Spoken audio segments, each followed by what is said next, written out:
Hey guys, so about a week ago or so, or maybe a little longer, I went out to the country and I dug up some old porcelain signs out of the ground. Some folks had found them on a property they just bought.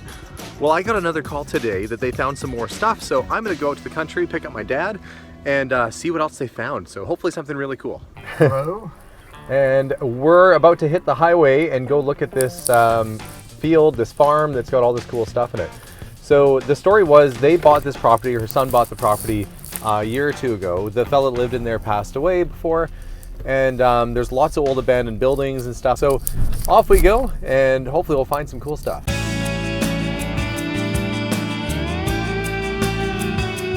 So we're probably about 10 minutes away right now. I'm really chasing daylight. The sun is just about to set. So hopefully I can still see out there on the ground. You hate to go all this way and then it's dark and you can't see anything in the ground or any cool stuff. Plus it could be kind of dangerous too if you're driving a vehicle over scrap metal and things. So I'm hoping to get there before the sun's gone, but with any luck, I should be there soon.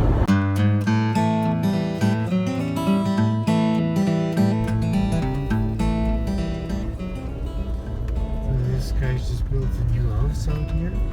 Yeah, they built a new house on the property. The old house was way down in the trees here. I know when I first pulled up the first time, I thought, oh, well, this is gonna be a new place, there's not gonna be much here, but there's this little driveway, and off to the side there's all these old abandoned little buildings and shacks and things. And we dug through some of these last time. So some I can see they still haven't gone through all the way. But way at the end of this road is where the old guy used to live that lived out here, way back in the bush. And his house is, like, if it's still standing, looked like a dollhouse with the front removed, basically. And you could see all the furniture inside and it was falling over. So we're gonna drive down here and see what they got.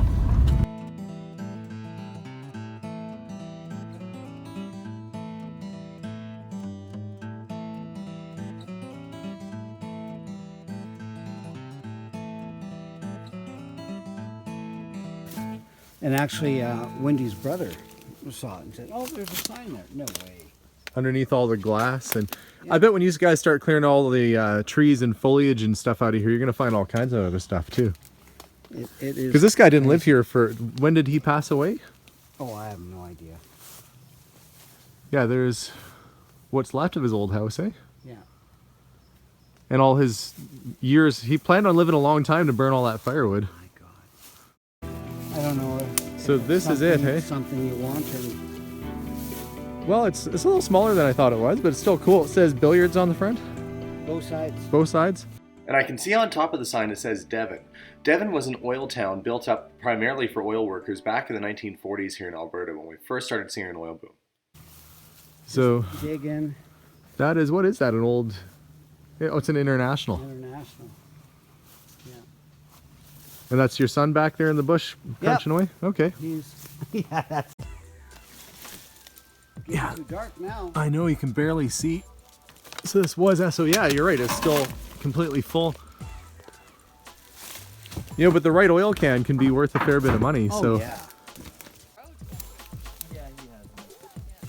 See, whatever kid's bike that was had a in the bush there, it had a motorcycle style gas tank, like it's supposed to look like a motorcycle, but it's just it's, what's it called, a JMX.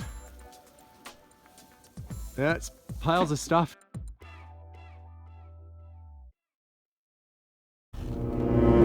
So I don't know if you guys can see, but there is a baby bear right in front of my car.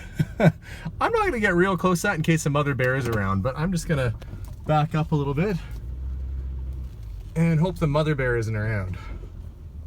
So I managed to get the sign loaded in the van and it's going straight to Alberta Neon for repair. So a couple weeks ago I found an old neon sign out in the bush. We pulled it into town and I took it into Alberta Neon. I got a call from them this morning that the sign is just about done. So we're gonna head over and have a look-see.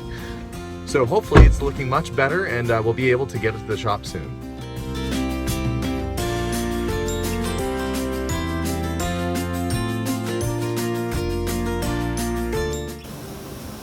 So this is it.